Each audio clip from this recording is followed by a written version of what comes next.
Hello दोस्तों, स्वागत है आपका एक बार फिर। उपन्यास के भाग 2 में आपने जाना कि सुधा चंद्र को पांडुलिपि टाइप कराने के लिए किसी ईसाई लड़की के घर भेजती है और वहाँ पर उसकी मुलाकात पम्मी और बर्टी से होती है। चंद्र पांडुलिपि टाइप कराने के बाद वापस आ जाता है। तो चलिए कहानी में आगे बढ़ते हैं और जानते हैं कि आगे क्या हुआ। सुधा का कॉलेज बड़ा एकांत और खूबसूरत जगह बना हुआ था। दोनों ओर ऊंची सी मेड़ और बीच में कंकड़ की एक खूबसूरत घुमावदार सड़क। दाईं ओर चने और गेहूं के खेत, बेर और शहतूत के झाड़ और बाईं ओर ऊंचे ऊंचे टीले और ताड़ के लंबे लंबे पेड़। शहर से काफ़ी बाहर देहात का सा नज़ारा और इतना शांत वातावरण लगता था कि यहाँ कोई उथल पुथल, कोई शोरगुल है ही नहीं। जगह इतनी हरी भरी कि दर्जों के कमरों के पीछे ही महुआ चूता था और लंबी लंबी घास की दोपहरियाँ के नीले फूलों की जंगली लतरें उलझी रहती थी। और इस वातावरण ने अगर किसी पर सबसे ज़्यादा प्रभाव डाला था तो वह थी गेसु। उसे अच्छी तरह मालूम था कि बांस के झाड़ के पीछे किस चीज़ के फूल हैं। पुराने पीपल पर गिलोय की लतर चढ़ी है और करौंदे के झाड़ के पीछे एक साही की माद है। नागफनी की झाड़ी के पास एक बार उसने एक लोमड़ी भी देखी थी। शहर के एक मशहूर रईस साबिर हुसैन काज़मी की वह सबसे बड़ी लड़की थी। उसकी माँ, जिन्हें उसके पिता अदन से ब्याह कर लाए थे, शहर की मशहूर शायरा थी। हालांकि उनका दीवान छपकर मशहूर हो चुका था, मगर वह किसी भी बाहरी आदमी से कभी नहीं मिलती जुलती थी। उनकी सारी दुनिया अपने पति और अपने बच्चों तक सीमित थी। उन्हें शायराना नाम रखने का बहुत शौक था।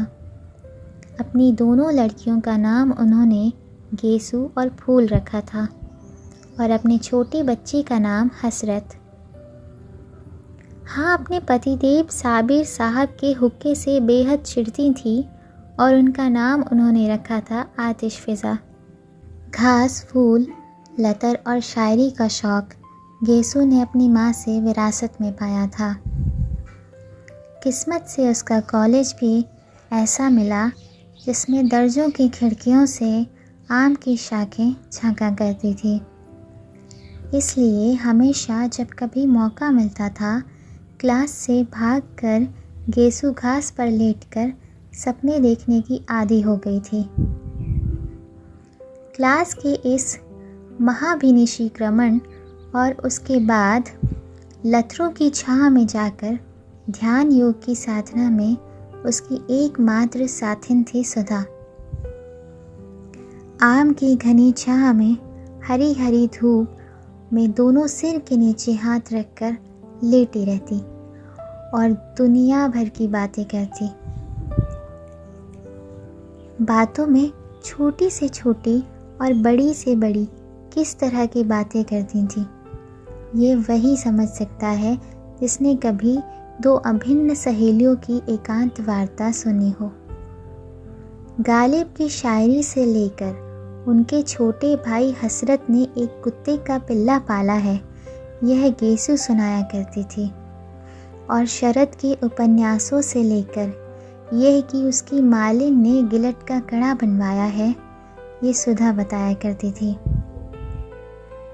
दोनों अपने अपने मन की बातें एक दूसरे को बता डालती थी और जितना भावुक, प्यारा, अनजान और सुकुमार दोनों का मन था, उतना ही भावुक और सुकुमार दोनों की बातें। हाँ, भावुक सुकुमार दोनों ही थी, लेकिन दोनों में एक अंतर था। गेसु शायर होते हुए भी इस दुनिया की थी और सुधा शायर ना होते हुए भी कल्पना लोक की थी। गेसु अगर झाड़ियों में से कुछ फूल चुनती तो उन्हें सूंघती, उन्हें अपनी चोटी में सजाती और उन पर चंद शेर कहने के बाद भी उन्हें माला में पिरोकर अपनी कलाई में लपेट लेती। सुधा लतरों के बीच में सिर रखकर लेट जाती और निर्निमेष पलकों से फूलों को देखती रहती और आंखों से न जाने क्या पीकर उन्हें उन्हीं की डालों पर फूलता हुआ छोड़ देती। गेसु हर चीज़ का उचित इस्तेमाल जानते थे। किसी भी चीज़ को पसंद करने या प्यार करने के बाद अब उसका क्या उपयोग है, क्रियात्मक यथार्थ जीवन में उसका क्या स्थान है, यह गेसु खूब समझती थी। लेकिन सुधा किसी भी फूल के जादू में बंध जाना चाहती थी, उसी की कल्पना में डूब जाना चाहती थी। लेकिन उसके बाद सुधा को कुछ नहीं मालूम था। गेसु की कल्पना और भावुक सूक्ष्मता शायरी में व्यक्त हो जाती थी, अतः उसकी ज़िंदगी में काफ़ी व्यवहारिकता और यथार्थ था। लेकिन सुधा, जो शायरी लिख नहीं सकती थी, अपने स्वभाव और गठन में खुद ही एक मासूम शायरी बन गई थी। वह भी पिछले 2 सालों में तो सचमुच ही इतनी गंभीर, सुकुमार और भावनामयी बन गई थी कि लगता था कि सूर के गीतों से उसके व्यक्तित्व के रेशे बुन गए हैं। लड़कियां गेसु और सुधा के स्वभाव और उनकी अभिन्नता से वाकिफ़ थी और इसलिए जब आज सुधा की मोटर आकर साइबान में रुकी और उसमें से सुधा और गेसु हाथ में फाइल लिए उतरी तो कामिनी ने हंसकर प्रभा से कहा, लो, चंदा सूरज की जोड़ी आ गई। सुधा ने सुन लिया, मुस्करा कर गेसु की ओर फिर कामिनी और प्रभा की ओर देखकर हंसती। सुधा बहुत कम बोलती थी, लेकिन उसकी हंसी ने उसे खुश मिजाज साबित कर रखा था और वह सभी की प्यारी थी। प्रभा ने आकर सुधा के गले में बाह डालकर कहा, गेसु बानू, थोड़ी देर के लिए सुधा रानी को हमें दे दो, ज़रा कल के नोट्स उतारने हैं इनसे पूछकर। गेसु हंसकर बोली, उसके पापा से तय कर लें, फिर तो ज़िंदगी भर सुधा को पाल पोस मुझे क्या करना है। जब सुधा प्रभा के साथ चली गई तो गेसु ने कामिनी के कंधे पर हाथ रखा और कहा, कम्मो रानी, अब तो तुम ही हमारे हिस्से में पड़ी। आओ चलो देखें लतर में कुंदरू हैं। कुंदरू तो नहीं, अब चने का खेत हरिया आया है, कम्मो बोली। गृह विज्ञान का पीरियड था और मिस उमालकर पढ़ा रही थी। बीच की कतार की एक बेंच पर कामिनी, प्रभा, गेसु और सुधा बैठी थी। हिस्सा बाट अभी तक कायम था, अतः कामिनी के बगल में गेसु, गेसु के बगल में प्रभा और प्रभा के बाद बेंच के कोने में सुधा बैठी थी। मिस उमालकर रोगियों के खान पान के बारे में समझा रही थी। मेज के बगल में खड़ी हुई, हाथ में एक किताब लिए हुए, उसी पर निगाह लगाए हुए वो बोलती जा रही थी। शायद अंग्रेज़ी की किताब में जो कुछ लिखा हुआ था उसी का हिंदी में उल्था करते हुए बोलती जा रही थी। आलू एक नुकसानदेह तरकारी है। रोग की हालत में वह खुशक होता है, गर्म होता है और हज़म मुश्किल से होता है। सहसा गेसु ने एकदम बीच से पूछा, गुरुजी, गांधी जी आलू खाते हैं या नहीं? सभी हंस पड़े। मिस उमालकर ने बहुत गुस्से से गेसु की ओर देखा और डांट कर कहा, why talk about Gandhi? I want no political discussion in class. Gandhi से क्या मतलब? मैं दर्जे में राजनीतिक बहस नहीं चाहती। इस पर तो सभी लड़कियों की दबी हुई हंसी फूट पड़ी। मिस उमालकर झल्ला गई और मेज पर किताब पटकते हुए बोली, साइलेंस। सभी चुप हो गए। उन्होंने फिर पढ़ाना शुरू किया। जिगर के रोगियों के लिए हरी तरकारियां बहुत फ़ायदेमंद होती हैं। लौकी, पालक और हर किस्म के हरे साग तंदुरुस्ती के लिए बहुत फ़ायदेमंद होते हैं। सहसा प्रभा ने घूनी मारकर गेसु से कहा, ले फिर क्या है, निकाल चने का हरा साग, खा खा कर मोटे हो मिस उमालकर के घंटे में। गेसु ने अपने कुर्ते की जेब से बहुत सा साग निकाल कर कामिनी और प्रभा को दिया। मिस उमालकर अब शक्कर के हानि लाभ बता रही थी। लंबे रोग के बाद रोगी को शक्कर कम देनी चाहिए। दूध या साबूदाने में ताड़ की मिश्री मिला सकते हैं। दूध तो ग्लूकोज के लिए बहुत स्वादिष्ट लगता है। इतने में जब तक सुधा के पास साग पहुंचा कि फौरन मिस उमालकर ने देख लिया। वह समझ गई यह शरारत गेसु की होगी। मिस गेसु, बीमारी की हालत में दूध काहे के साथ स्वादिष्ट लगता है? इतने में सुधा के मुंह से निकला, साग काहे के साथ खाएं? और गेसु ने कहा, नमक के साथ। नमक के साथ। मिस उमालकर ने कहा, बीमारी में दूध नमक के साथ अच्छा लगता है। खड़ी हो, कहाँ था ध्यान तुम्हारा? गेसु सन। मिस उमालकर का चेहरा मारे गुस्से के लाल हो रहा था। क्या बात कर रही थी तुम और सुधा? गेसु सन। अच्छा, तुम लोग क्लास के बाहर जाओ और आज हम तुम्हारे गार्जियन को खत भेजेंगे। चलो जाओ बाहर। सुधा ने कुछ मुस्कुराते हुए प्रभा की ओर देखा और प्रभा हंस दी। गेसु ने देखा कि मिस उमालकर का पारा और भी चढ़ने वाला है तो वह चुपचाप किताब उठाकर चल दी। सुधा भी पीछे पीछे चल दी।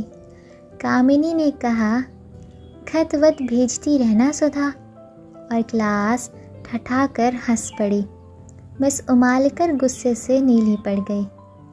क्लास अब खत्म होगी और रजिस्टर उठाकर चल दी। गेसु अभी अंदर ही थी कि वह बाहर चली गई और उनके ज़रा दूर पहुंचते ही गेसु ने बड़ी अदा से कहा, बड़े बेआबरू होकर तेरे कूचे से हम निकले। और सारी क्लास फिर हंसी से गूंज उठी। लड़कियां चिड़ियों की तरह फुर हो गईं और थोड़ी ही देर में सुधा और गेसु बैडमिंटन फील्ड के पास वाले छतनार पाकड़ के नीचे लेटी हुई थी। बड़ी खुशनुमा दोपहरी थी। खुशबू से लदे हल्के हल्के झोंके गेसु की ओढ़नी और गरारे की सिलवटों से आँख में चोली खेल रहे थे। आसमान में कुछ हल्के रुपहले बादल उड़ रहे थे और ज़मीन पर बादलों की सावली छायाएं दौड़ रही थी। घास के लंबे चौड़े मैदान पर बादलों की छायाओं का खेल बड़ा मासूम लग रहा था। जितनी दूर तक छाह रहती थी उतनी दूर तक घास का रंग गहरा काही हो जाता था और जहाँ जहाँ बादलों से छनकर धूप बरसने लगती थी वहाँ वहाँ घास सुनहरे धानी रंग की हो जाती थी। दूर कहीं पर पानी बरसता था और बादल हल्के होकर खरगोश के मासूम स्वच्छंद बच्चों की तरह दौड़ रहे थे।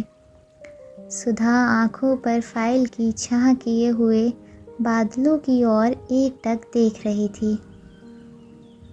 गेसु ने उसकी ओर करवट बदल ली और उसकी वेनी में लगे हुए रेशमी फीते को अपनी उंगली में उमेटते हुए एक लंबी सी सांस भरकर कहा, बादशाहों की मुअत्तर ख्वाबगाहों में कहाँ, वह मज़ा जो भीगी भीगी घास पर सोने में है, मुतमईन बेफिक्र लोगों की हंसी में भी कहाँ, लुत्फ़ जो एक दूसरे को देखकर रोने में है। सुधा ने बादलों से अपनी निगाह नहीं उठाई, बस एक करुण सपनीली मुस्कुराहट बिखेर कर रह गई। क्या देख रही है सुधा? गेसु ने पूछा। बादलों को देख रही हूँ, सुधा ने बेहोश आवाज़ में जवाब दिया। गेसु उठी और सुधा की छाती पर सिर रखकर बोली, कैफ पर दोष बादलों को न देख, बेखबर तू न कुचल जाए कहीं। और सुधा के गाल में ज़ोर से चुटकी काट ली। हाय रे, सुधा ने चीख कर कहा और उठ बैठी। वाह वाह, कितना अच्छा शेर है। किसका है? पता नहीं किसका है, गेसु बोली। लेकिन बहुत सच है सुधी। आसमां के बादलों के दामन में अपने ख्वाब टाक लेना और उनके सहारे ज़िंदगी बसर करने का ख्याल है तो बड़ा नाजुक, मगर रानी बड़ा खतरनाक भी है। आदमी बड़ी ठोकरें खाता है, इससे तो अच्छा है कि आदमी को नाजुक ख्याली से सभी का ही ना पड़े। खाते पीते हंसते बोलते आदमी की ज़िंदगी कट जाए। सुधा ने अपना आंचल ठीक किया और लतों में से घास के तिनके निकालते हुए कहा, गेसु, अगर हम लोगों को भी शादी ब्याह के झंझट में ना फंसना पड़े और इसी तरह दिन कटते जाएं तो कितना मज़ा आए। हंसते बोलते पढ़ते लिखते घास में लेटकर बादलों से प्यार करते हुए कितना अच्छा लगता है। लेकिन हम लड़कियों की ज़िंदगी भी क्या, मैं तो सोचती हूँ गेसु कभी ब्याह ही ना करूँ। हमारे पापा का ध्यान कौन रखेगा। गेसु थोड़ी देर तक सुधा की आंखों में आंखें डालकर शरारत भरी निगाहों से देखती रही और मुस्कुराकर बोली, अरे अब ऐसी भोली नहीं हो रानी तुम। ये शबाब, ये उठान और ब्याह नहीं करेंगी, जोगन बनेगी। अच्छा, चल हट बेशर्म कहेंगी, खुद ब्याह करने की ठान चुकी है तो दुनिया भर को क्यों तोहमत लगाती है। मैं तो ठान चुकी हूँ, मेरा क्या, फिक्र तो तुम लोगों की है कि ब्याह नहीं होता तो लेट कर बादल देखती हैं। गेसु ने मचलते हुए कहा। अच्छा अच्छा। गेसु की ओढ़नी खींचकर सिर के नीचे रखकर सुधा ने कहा, क्या हाल है तेरे अख्तर मियाँ का, मंगनी कब होगी तेरी। मंगनी क्या, किसी भी दिन हो जाए, बस फूफी जान के यहाँ आने भर की कसर है। वैसे अम्मी तो फूल की बात उनसे चला रही थी, पर उन्होंने मेरे लिए इरादा जाहिर किया। बड़े अच्छे हैं, आते हैं तो घर भर में रोशनी छा जाती है। गेसु ने बहुत भोलेपन से गोद में सुधा का हाथ रखकर उसकी उंगलियां चिटकाते हुए कहा, वो तो तेरे चाचा जाद भाई है ना, तुझसे तो पहले उनसे बोल चल रही होगी। सुधा ने पूछा। हाँ हाँ, खूब अच्छी तरह से। मौलवी साहब हम लोगों को साथ साथ पढ़ाते थे और जब हम दोनों सबक भूल जाते थे तो एक दूसरे का कान पकड़कर साथ साथ उठते बैठते थे। गेसु कुछ छेपते हुए बोली। सुधा हंस पड़ी। वाह रे, प्रेम की इतनी विचित्र शुरुआत मैंने कहीं नहीं सुनी थी। तब तो तुम लोग एक दूसरे का कान पकड़ने के लिए अपने आप सबक भूल जाते होंगे। नहीं जी, एक बार फिर पकड़कर कौन सबक भूलता है, और एक बार सबक याद होने के बाद जानती हो इश्क में क्या होता है। मकतबे इश्क में एक ढंग निराला देखा, उसको छुट्टी ना मिली जिसको सबक याद हुआ। खैर, ये सब बात जाने दे सुधा, अब तू कब ब्याह करेगी। जल्दी ही करूँगी, सुधा बोली। किससे। तुझसे। और दोनों खिलखिलाकर हंस पड़ी। बादल हट गए थे और पाकर की छाह को चीरते हुए एक सुनहली रोशनी का तार झिलमिला उठा। हंसते वक्त गेसु के कान के टॉप चमक उठे और सुधा का ध्यान उधर खिंच गया। ये कब बनवाए तूने। बनवाया नहीं तो उन्होंने दिए होंगे। क्यों। गेसु ने शर्मा कर सिर हिला दिया। सुधा ने उठकर हाथ से छूते हुए कहा, कितनी सुंदर कमल है। वाह। क्यों गेसु, तुमने सचमुच के कमल देखे हैं। ना, मैंने देखे हैं। कहाँ। असल में 5-6 साल पहले तक मैं गांव में रहती थी ना। ऊंचाहार के पास एक गांव में मेरी बुआ रहती है ना। बचपन से मैं उन्हीं के पास रहती थी। पढ़ाई की शुरुआत मैंने वहीं की और 7वीं तक वहीं पढ़ी। तो वहाँ मेरे स्कूल के पीछे के पोखरे में बहुत से कमल थे। रोज़ शाम को मैं भाग जाती थी और तालाब में घुसकर कमल तोड़ती और घर से बुआ एक लंबा सा सौंटा लेकर गालियाँ देती हुई आती थी मुझे पकड़ने के लिए। जहाँ वे किनारे पर पहुँचती तो मैं कहती, अभी डूब जाएंगे बुआ, अभी डूबे। तो बुआ बहुत रबड़ी मलाई की लालच देखकर वह मिन्नत करती, निकल आओ, तो मैं निकलती थी। तुमने तो कभी देखा नहीं होगा हमारी बुआ को। ना, तूने कभी दिखाया ही नहीं। इधर बहुत दिनों से आई ही नहीं वो। आएंगी तो दिखाऊंगी तुझे। और उनकी एक लड़की है, बड़ी प्यारी, बहुत मज़े की है। उसे देखकर तो तुम उसे बहुत प्यार करोगी। वो तो अब यहीं आने वाली है, अब यहीं पढ़ेगी। किस दर्जे में पढ़ती है? प्राइवेट विदुषी में बैठेगी इस साल। खूब गोल मटोल और हंसमुख है, सुधा बोली।